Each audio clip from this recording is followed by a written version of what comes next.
Today we have a dino graph.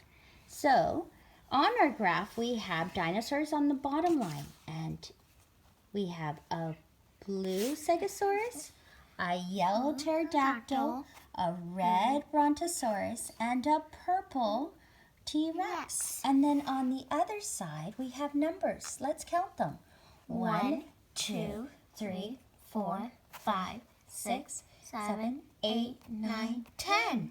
And we have a dice with the dinosaurs, and we have the number 1 on them.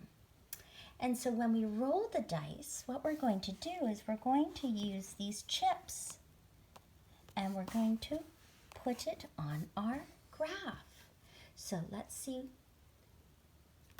We'll roll the dice, and it lands on the yellow pterodactyl. So we're going to put a yellow chip on top of the pterodactyl. That's right.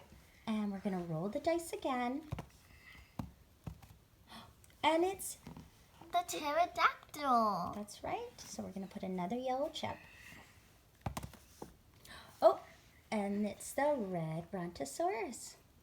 So we're going to put a red chip there, and we're going to roll again. And it's the yellow pterodactyl again. Let's see. Oh, and it's the number 1.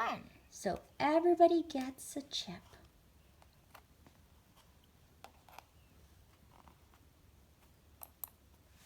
Okay, so let's count. So the stegosaurus has 1. 1. And the pterodactyl has 4. That's right. The red brontosaurus has 2. That's right. And the purple T-Rex has 1. And that's our dino graph. Thanks for joining us. See you next time. Bye.